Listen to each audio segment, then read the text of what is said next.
And so there's a lot of work we're putting into in terms of how does the patient interrogate how they feel and why they feel that way using some cool AI tools. And then it's not just the patient, right? It's the clinician. We're thinking about how do we help the clinician get as much information and insight as possible with taking as little time as possible? Because again, and especially in mental health, the clinician time is very valuable. Clinicians are way overworked. And so we don't want to add time to get these insights. And so how could we use AI to summarize certain things or point out trends or flag certain patients? Welcome to the Future of Psychiatry podcast, where we explore novel technology and new innovations in mental health. I'm your host, Dr. Bassi, an addiction physician and biomedical engineer. Today, we are with Ben Rudeen, who is the operations lead at Headlamp Health. Headlamp makes it easy for clinicians and their patients to access their universal medical records through a multitude of health information exchanges, while also providing advanced AI tools to support more personalized health insights and decision-making. Welcome, Ben. Thank you for having me, Dr. Bessie. Do you mind telling the audience about how you kind of heard of the podcast and what your kids think of it?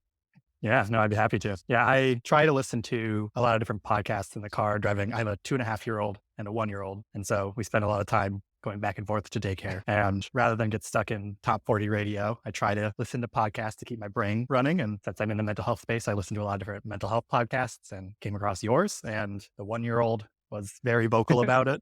Who knows what she understood? Probably nothing, but figured that was a good sort of sign of approval. So that's sort of how I stumbled across. And then here we are today. The 2-year-old, 2.5-year-old had a lot less to say, but They're going to be so proud that you're on such a popular podcast show now and you're going to be famous. of course, yeah. Do you want to introduce yourself a little bit in terms of how you got involved in this technology and why you're passionate about it? Yeah, of course. I've always had an interest in science. I was certain I would do a PhD when I was younger. When I was in high school, I saw myself getting my undergraduate degree and going on to get a PhD, and went in as a chemistry major. I actually got a degree in chemistry, but through the coursework and the lab work, I became very disillusioned with pure chemistry. A lot of my peers were doing catalyst creations or optimizations, and I found it very boring and didn't seem for me to have the impact that I wanted to have. I know that the catalysts can have a large impact, but I found myself more and more increasingly interested in the brain. And initially it was neurodegenerative disorders. My mom has multiple sclerosis. So I've thought a lot about that. And I got really interested in Alzheimer's and Parkinson's. I did a summer research in a Parkinson's lab with Dr. Kurt Fried. He did some of the early stem cell implants for Parkinson's patients. And so we actually got to hold one of the brains of one of his patients he did a stem cells transplant for. And so became very interested in the brain, started taking neurobiology and learning a memory class with someone in the psychology department. And still thought I'd do a PhD, but wanted to do it in that space, but became secondarily disillusioned with the gap between research and clinical and actual patient care. The senior project I did was very interesting neuroscience work, but it was work that maybe would help a patient 20 years down the line. And to me, I need something that's a little bit more soon than that. I took what I thought was going to be a gap year after college, and I told myself I'd take a gap year and then go to get a PhD, and thought I would look into working in the biotech space for my gap year. And we found our way to Chicago, and then I found my way to a biotech startup in Chicago. They started in the oncology space, but when I was there, moved into the mental health and neuropsych space.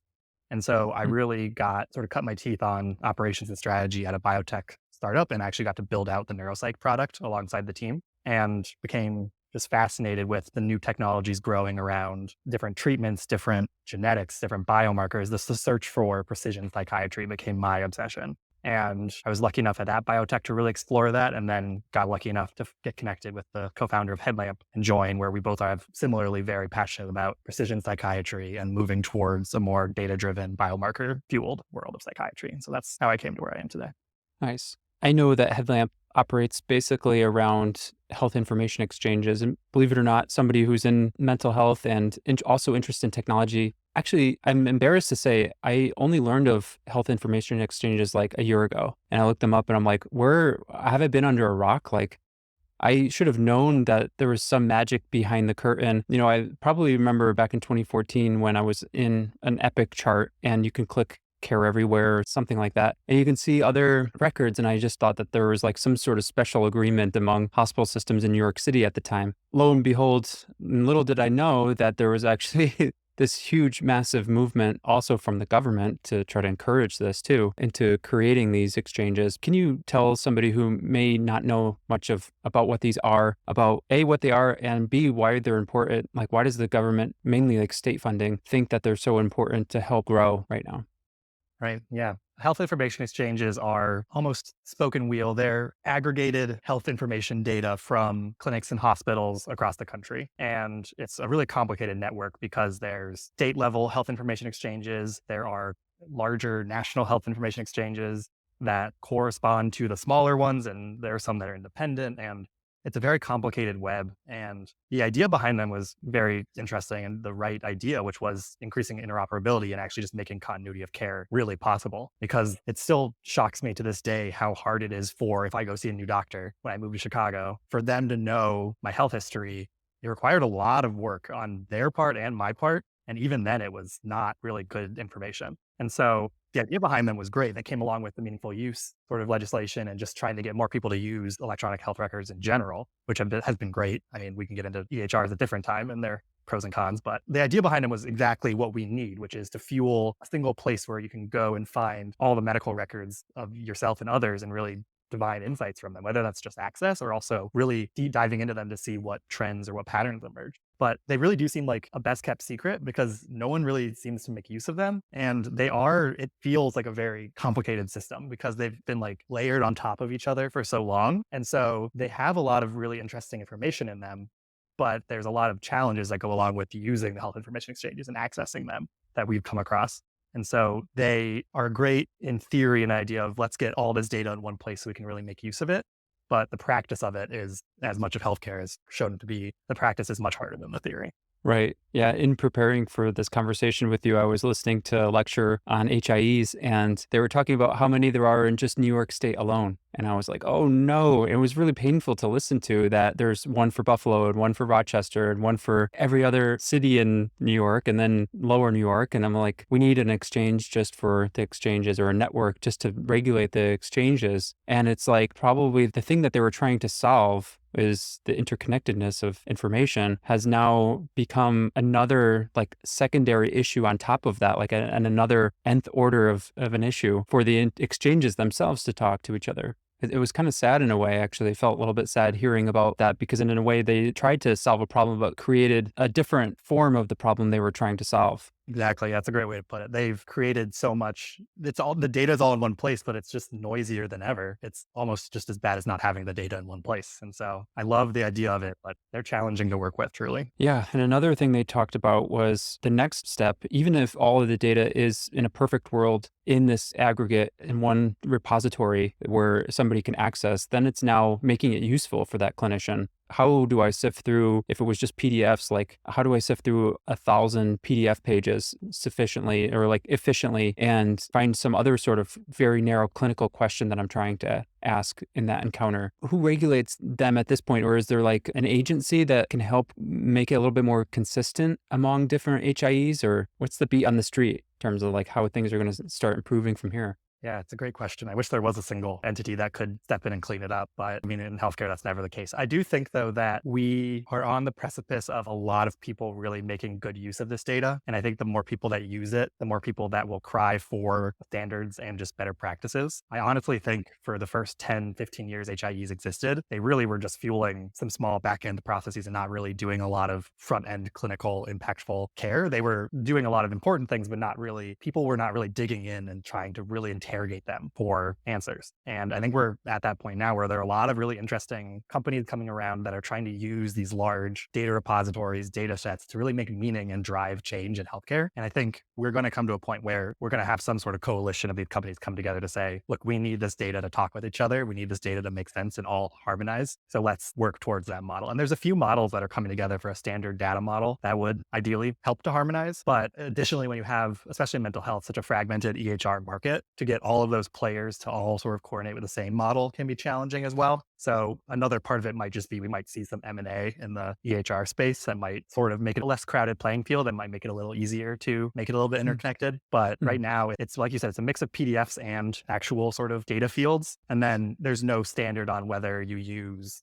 ICD-9, ICD-10, or RX norm or Medra. And so they all end up meaning the same thing, but slightly differently. I actually think LLMs might be a really interesting use case here, because if you were to give them two different HIEs that had slightly different ways of entering the information, it could probably do a lot of interesting harmonization. I saw there was a project done recently that was doing that for clinical rating scales. So you could feed in a HAM, D, and Beck depression inventory, and it could tell you which items most sort of closely aligned with each other. And so I think we might start with LLMs to really get a better sense of how do we start to harmonize the data. So that also might be something that comes up soon with LLMs. There might be someone who takes on that heroic task. But as of now, it's really, I think people are sifting through what's there, and we'll start to sort of see that need and that call for action, I think, in the next few years, hopefully. As a clinician, I think the ability to be able to access records in a very easy and efficient way for my patients will, of course, lead to much better care, better communication among clinicians. And I think that kind of goes without saying. And I think there's tons and tons of advantages. But other than privacy, and privacy is like a huge topic, and making sure you appropriately get consent from the patient and whatnot, not sell people's data. But are there any other like unforeseen negative consequences to having these from like a clinical perspective that maybe aren't talked about as much? Yeah, it's a good question. I think one thing that we've come across is we know that the EHR data isn't perfect, right? Like we've all seen some of these progress notes where there's one med that's been duplicated 100 times, or a diagnosis that's no longer active that's been propagated over and over. Or wrong. Right. And so there's a desire, I think, of a lot of these people who are working with the data to want to improve it and sort of inject other sources to make it more accurate. But then you get to the question of how do you attribute where the data is coming from and how to trust certain data sources? Like if you pull in patient reported and pharmacy, like PBO organizations, how do you reconcile the medications in an EHR with the medications in a pharmacy record? Of course, you probably take the pharmacy record, but you start getting in this rabbit hole of the data's better, but we've introduced so many more sources, it's hard to know sort of what's trustworthy and what's not. And a lot of times there's a lot of data that only the patient can really give you, like it's not in health encounter data. But then is it valuable to have that data next to objective health encounter data? Yes, but then also you're introducing objective data next to subjective data, and that introduces a lot of questions too. And so it's something we think a lot about in terms of it'd be great to take this health record and make it better, augment it, add to it, really massage it and make it better.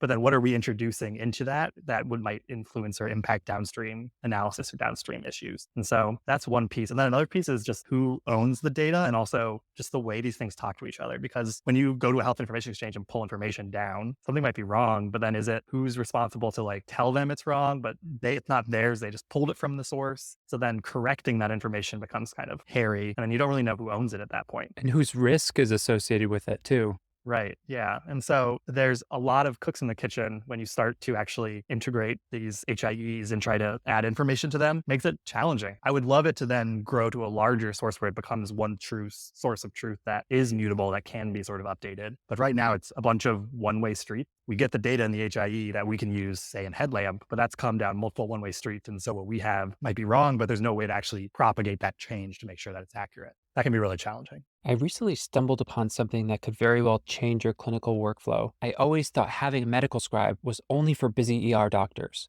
Well, with the release of all the new AI tech, a company called Lindy developed an AI-based note writing scribe app, and it works phenomenally well. You start your patient visit, press record, and it listens and transcribes and then outputs your note exactly how you want it. What I like the most about it is that you can customize exactly how you want your note to come out. And that's different from some of the other AI-based note writing apps out there. For example, if you want 5 sentences in your intro and you want to include quotes, psychotherapy themes discussed, it will do exactly that. Or if you simply want to dictate and use short phrases in your dictation, you can do that too. It can also give you follow-up instructions, referral letters, and consultation notes. Absolutely amazing. You can even use it for other AI-based tasks. It will save you so much time and make you more engaged with your patient's visit. Sign up now at lindy.ai/Bruce for a 7-day free trial with absolutely nothing to lose. And Lindy is giving listeners of this podcast 50% off their first month. That's lindy.ai/Bruce for 50% off your first month. Please go and check it out. I can guarantee you that you will be amazed at what you see. Now back to the episode. Yeah, that's really interesting because as you were talking, I was thinking maybe these are all like just really good problems to have. It's like, say your plane is late by an hour, you still are flying 550 miles an hour through the air, and it beats driving for 4 days. But maybe having some data is better than no data, because otherwise we'd be, where we were 5 years ago, which would be having nothing. but it's possible that, there's could be instances, maybe cases where having the wrong diagnosis or the wrong medication that somebody maybe just like didn't have the time to reconcile like completely because everyone is so rushed. There might be instances where they're like blaming another healthcare organization for the wrong information. It sounds like kind of far off, but I don't think it's like totally impossible to eventually happen. But I mean, it's probably not any different than just getting the records from a fax machine anyway. But you're right, though. It seems like since there are so many sources kind of coming into the same place, it just makes it a little bit more confusing than just getting a singular fax. Yeah. And so what we like to think of is just the first step you can just do is make it transparent, right? Just know where the things come from. And then we'll work it out later a better way, sort of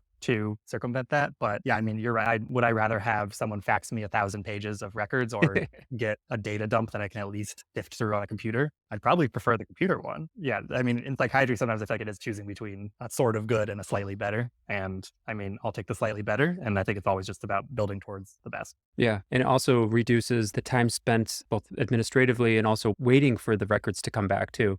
Exactly. Yeah. And I think there's also just the intangible benefit for it being available in public, right? Like, I think we've seen that when the patient has access to their history, they're more engaged with their care. We know the clinical value of having more than just sort of self-report data. But I think just to that point, just having it be out there, not sort of hidden away or making it hard for patients to get or hard for clinicians to get, will start to bring up more of these questions of like, how can we make this data the most useful for patients, for clinicians, for payers, for everyone in the ecosystem? I think better to have it present and there and really dig into it than continue to sort of leave it behind the curtain. Yeah. In also preparing for this conversation, it sounded to me, and correct me if I'm wrong, that much of the initiative had been taken on behalf of the government to try to start this. Why do you think that was? Maybe just because, it could never have been privatized from the start. And also, is it not inherently monetizable, like from a private company, if that were to happen? I'm talking like completely hypothetically here, but I'm kind of curious more than anything, like why the government, because they don't really do a whole lot themselves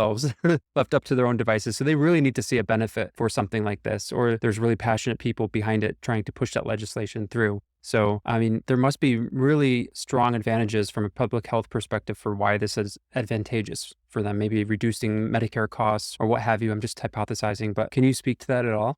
Yeah, so I think what drives it, honestly, is what drives a lot of innovation in healthcare, unfortunately, which is billing. I think that's what's entirely driven how EHRs are built now. That's what's driven, unfortunately, how diagnoses are listed a lot of times. Like ICD-10 codes, the way we use those, they're meant for billing. They're not truly representative of that patient, right? So the HIEs really came about as part of the mission to get most hospitals across the country to use EHRs. And so before the Meaningful Use Action High Tech, I think only 10% of hospitals were using EHR. And so that mission, now it's ubiquitous. It's hard to find a clinic or a practice that doesn't use an EHR. And so that need to have a clean billing for Medicare and Medicaid, but also just generally to have that more streamlined billing process, I think is what drove it. And I think there's a lot of good that kind of came from that. But then I do think because it's built around billing, it's something that I've seen as I've dug more and more into healthcare and more into medical records and everything in that realm, is that when you build things around billing, it gets things done because money talks, but then you build yourself into a hole of seeing it in a very specific light and having a very specific use case. That's not in the best interest of the patient. It's in the best interest of sort of the insurance process. It's good and bad because it spurred it along. It absolutely did its job in getting EHRs adopted, getting these exchanges set up, but it was built, I think, it was built specifically for billing, but that was not the right way to be built to enable a lot of these better clinical use cases that we're talking about today. Yeah, that makes sense and seems like an unfortunate, sad reality of the way things are in healthcare a lot of the time. So say there's a listener out there who's super interested, they're sold, they think this is super beneficial, they want to get more involved with Headlamp and what you all are doing. What can they expect? How does that work? And where do they go to get more information? Yeah. So if there's clinicians out there who want to learn more about Headlamp Health, they can visit our website and they can schedule time to talk with me or someone else at the company from the website. We try to make it as easy as possible and to get the clinician into our platform, and enrolling a patient takes seconds. And then that data on that patient that we've spent a year and a half digging into and cleaning up and making useful, that data is available to the clinician within minutes sometimes. And then we have a company mobile app where the patient actually gets invited. They get access to their medical record. so they can have a say and really make sure that's really telling their full story. But then they also start to monitor their mood, their behavior over time in a really personalized way and really dig into why do I feel this way and what can I really start to do or focus on to maybe feel a little bit better. It's a really cool sort of, I like it because I think a lot of mental health apps, either it's an EHR and it's fully like in the hands of the clinician, or it's a wellness app that sits outside of sort of the patient clinician relationship. And what I like is we built something that really is grounded in the therapeutic relationship, which I think really helps. And it just shares data among everyone to make sure that we can make better decisions. And so if someone's interested as a clinician, we're happy to share more and talk about how we can help the clinician and their patients. Our website has information for patients too, because we're just as, or if not more, interested in how do we help patients feel better and just understand more about why they feel the way they do. It's a really complicated question. Like I can maybe start to articulate, I feel sad, but why I feel sad in a given day could be a lot of different reasons. And so building to the patient to build some awareness around that is another mission that we're really excited about. And so we have some information for patients on our website as well. In my introduction, I mentioned that Headlamp provides advanced AI tools to support more personalized health insights. Talk to me about how Headlamp is using AI to give more patient health insights and decision making. So I'll give a few examples. And one is, I think every patient who's gone through psychiatry or therapy has heard you should eat right, you should exercise, you should sleep more. There's just like the sort of common lifestyle recommendations. And I don't know anyone who can do all of that. I mean, I have 2 young children. I certainly can't sleep more. I also know that for some people, sleep really doesn't seem to affect them. And for some people, it's like you could not talk with them if they've had less than 6 hours of sleep. There's starting to be this, you can start to see where it's not all these variables are equal for everyone. And it really does depend on that person, where they are, their condition. And so what we have some tools around is based on how you tell us how you're feeling and how you're behaving, how you're acting on the world, your behaviors, your sort of lifestyle, we start to tell you, hey, there seems to be some interplay between your socialization and your happiness. And maybe it's actually too much socialization makes you unhappy. And so we start to really tease out sort of this higher level, because you can just keep telling us you're unhappy, but now we can sort of step up into a higher level to say, there seems to be something between socialization and your mood. How can you, with your clinician, dig in to really explain, is it social anxiety? Is it just that you're an introvert and you just need to spend more time sort of finding time alone to get energy back?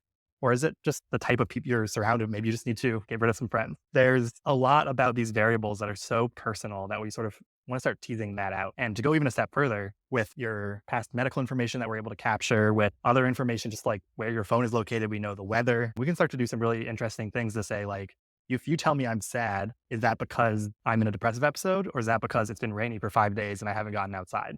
And you can really start to notice these patterns in yourself that, of course, I could say it. Like, of course, I'll feel less happy if it's cloudy for 5 days, but it doesn't really cement in my mind unless I really see that in the sort of cold, hard facts. And you can really start to just be more aware of what around me seems to be contributing to how I feel, and what can I do to control that, or at least monitor that to make myself sort of feel a little bit better. And so there's a lot of work we're putting into in terms of how does the patient interrogate how they feel and why they feel that way, using some cool AI tools. And then it's not just the patient, right? It's the clinician. We're thinking about how do we help the clinician get as much information and insight as possible with taking as little time as possible. Because again, especially in mental health, the clinician time is very valuable. Clinicians are way overworked. And so we don't want to add time to get these insights. And so how could we use AI to summarize certain things, or point out trends, or flag certain patients? Maybe there's a patient who could be eligible for TMS, or maybe there's a patient who is a good candidate for genetic testing. We have data to tell you about these patients, so why not do some work to sort of help administratively to say, I don't have to dig in to find this information, I can have sort of delivered to me. And so we're really excited about the opportunities that AI has, especially for both the clinician and the patient user, to really drive just to make these sort of higher level decisions and higher level sort of patterns.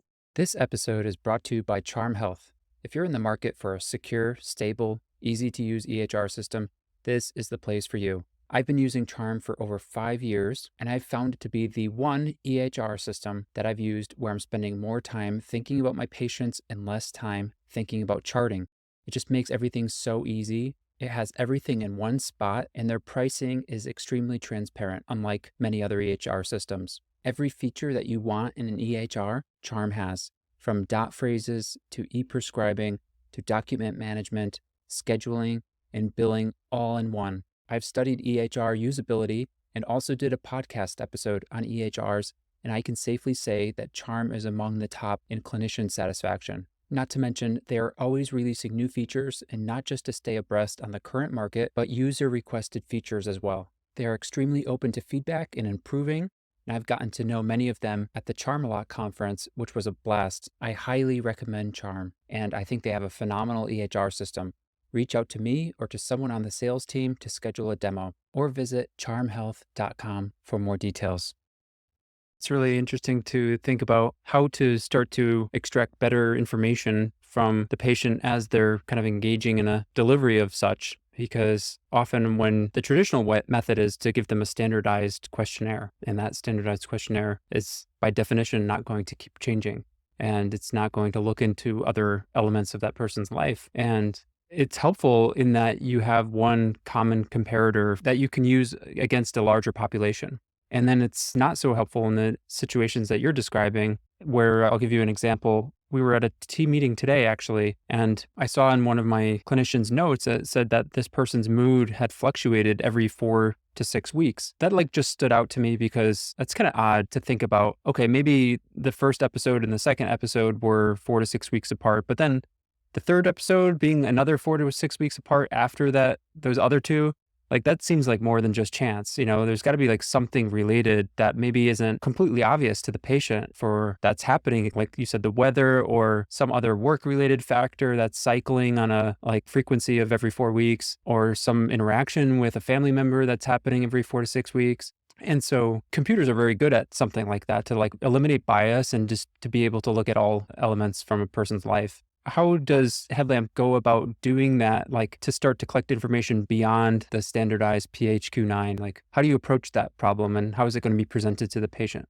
Yeah, it's a great question. What we're interested in is having that sort of data really helps us make smarter sort of suggestions or insights for the patient. But we also know that most mental health apps have really low patient engagement and retention, like 3 or 4% retention rates over 30 days. And so I think there's burnout among patients just getting asked a ton of stuff. And so we think about how can we engage the patient to give us information in a way that they want to keep interacting with us, and also they see the value of giving us that information. And so there's two ways we kind of think about that, which is one, where we do exactly, we give them information back when they give us information. I think a lot of these apps are just keep telling me your PHQ-9 over and over. And it's okay, I get my scores, but that's not cool. So rather than just continually asking me to do these surveys over and over, these assessments over and over, we ask something of them, then we give them something back. Oh, we noticed this correlation or this possible correlation. Have you thought about this or considered why? And so something I think would be cool is hey, we noticed it's going to be sunny this weekend. Have you thought about going to a park nearby? There's just little things we can start to do that are so much more sort of, they give value to the patient, so they want to come back and give us value. And so it's a two-way street. You can't treat them as if they're just dispensing numbers or dispensing data. They came to the app to crave something, to feel better. And so we think a lot about how do we ask information of them in a way that we can return interesting insights back to them. The other thing is also, there's a lot of ways I am especially interested in how do we measure cognition or mood or other factors through proxy measures. And so, for instance, on our app, you can play a game that's modeled after the Stroop test. And so you play the game where you have a color that is written and it's in a different color, and you have to tap the box of the written color, and you have 15 seconds to do as many as you can. And so it's a game that's engaging and fun, but you're also testing cognition through a sort of the Stroop test, sort of. And so there's a lot of really cool ways, I think, to get insight from the patient without asking them for something that's tedious or takes a lot of effort, just to seem boring to them. And you can do it through games. You can do it through Apple Health integrations where you're getting the data passively. They're not even doing anything and the data is coming and giving insights back. Or even just there's really cool research on figuring out cognition through how keystrokes work. Or I think I just came across a really cool paper around the entropy of unlocking your iPhone or your phone correlates to depression symptoms. You can start to even think about how often am I unlocking my phone? Am I doing it frequently, consistently, or is a lot clustered in one time or another? There's another app, I think, out of Dartmouth that's being developed that uses when you unlock your phone to take pictures of your face and tries to determine if you have depression based on your facial features and your background. And so it sounds a little Big Brother in a little way, but there's also some really cool ways, I think, to work with the patient to say, you're going to engage with the app. It's going to be interesting, but we're also going to collect some information that might surprise you, and we'll give you that information back. It's that key. We're not ever just hoarding it, and we're not selling it to advertisers either. We're collecting it to give it to the patient and then to use in further research in an anonymized way. And so when we build around the idea of being engaging to the patient and giving the patient value, that's our North Star for our patient app, to make sure that we can get good data that can give us better insights than just sort of the standard assessments that we've usually gotten that give you a good benchmark, but leave a little wanting in terms of that personalized sort of tracking. That seems like a pretty complex and challenging undertaking to try to do. I think a lot of big companies are trying to work on that too. I think it's almost like a trade-off. At one end of the spectrum is those standardized tests that are static. And then on the very far end is the super customizable and specific pieces of data that you're describing, which if you're getting too specific into that person's life, it could feel probably downright weird for that person to think that I'm now getting recommendations as to like very personal aspects of my life from this like system that is monitoring me. And so you have to find that sweet spot in the middle. It's not too standardized, but it's also more engaging than that, but also not to the point of just being completely invasive into your life. That seems like a pretty challenging technical dilemma for you guys. It's very challenging. And you also think about if you're trying to build a data set for research, you can't have all the patients have super specific data that's being collected because then like you don't have a data set to use because each patient has a different set of data points. And so it's something we think a lot about. And we're lucky to have a lot of really great customers and advisors and clinicians that work with us to help us answer that exact question. Yes, right. Because I would love personally super specific data on everyone, but then the research side of me is like, well, what do you do with that? If you're not getting the same measure for every single patient, your N is one every time, and that's not the value of big data. And so it's why we have standard assessments in our app for everyone. But then we also have the personalized. And so you kind of, right, you have one foot in each side to really see the best of both worlds and ideally not the worst of both. It's a very tough question. It's interesting to think about too. So I'm really excited to kind of see where that goes and where Headlamp ends up in trying to solve that problem. One interesting thing that we keep talking about is that we're trying to solve problems ultimately, like the EHR system itself. If I were around back then when like the first EHR came about, I would be like, wow, this is amazing. Like, I think this is going to be so cool. It's going to be so fast. I can probably save a lot of time here and not have to write things out, which just takes a lot longer. And then like, I would have never imagined where things would be 10 years from then, of like how you have to basically write your note for 10 different audiences and like have multiple drop downs and multiple checkboxes and menus within menus of like trying to figure out where things go and then dealing with bugs and like things crashing and stuff like that. And so you like save time, but then like as the tumbleweed just like kept growing bigger and bigger, it like became like a bigger thing in itself. And maybe we can end on the topic of AI-based note writing because it's kind of similar and maybe it has like a similar theme where the ultimate goal is to save time, benefit the clinicians and downstream the patients and stuff. But then I experimented with a couple of them and I was like ended up spending cumulatively like more time trying to tinker with the engine and like figuring out like the best optimal scenario for it and then merging my note with its note and making that seem well integrated. And we're figuring like how to like reconstruct our consent forms for that. And like we have to get established our BAA and like contract with them. And like, it just became like a bigger thing than just typing the note ultimately. So I don't know if that like triggers any thoughts for how Headlamp's mission and how you want to think of that as a backdrop for what you're doing. Yeah, no, it's something I think a lot about. And I think I see it all over my LinkedIn. I see AI is doing this. And I just think like, cool, but let's see how that actually works. But I think it all comes down to what is the problem you're actually trying to solve? And are you solving that? Or are you solving a different problem? A lot of companies, especially when they see the problems of AI, they think they can solve this big problem. But when you actually talk to the clinician and see their workflow, that's not the problem they're having. They're having a different problem. Or you solve one problem, but you introduce another one, right? And so I think it really comes down to working with clinicians and listening to them and thinking, what is the actual problem we're trying to solve here? And let's not bite off more than that right now. So for me, like AI note taking is interesting, but I think there's parts of the note where it makes sense and there's parts of the note where it absolutely does not make sense.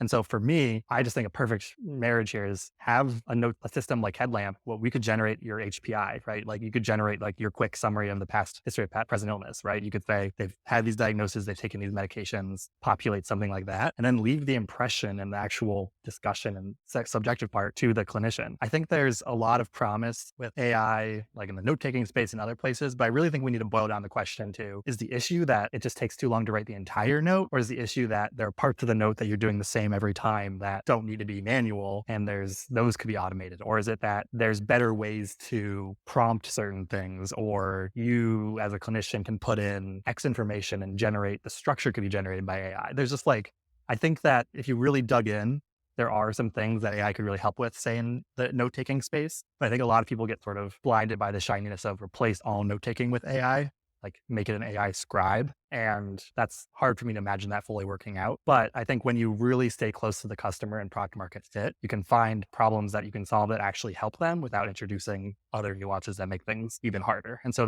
we, as part of our first 20 customers, every single one of them, we asked, can we just talk with you every other week? Because we just want to know what you're facing in the clinic today. And when we built we took months before we even came across what we were building, just talking to clinicians. And so that's always something I found to be very important, and is just make sure you're solving an actual problem, not creating a problem to solve. Because I think, especially in tech, that's a very shiny thing to do, is to create a problem to solve versus actually help a user where they are today.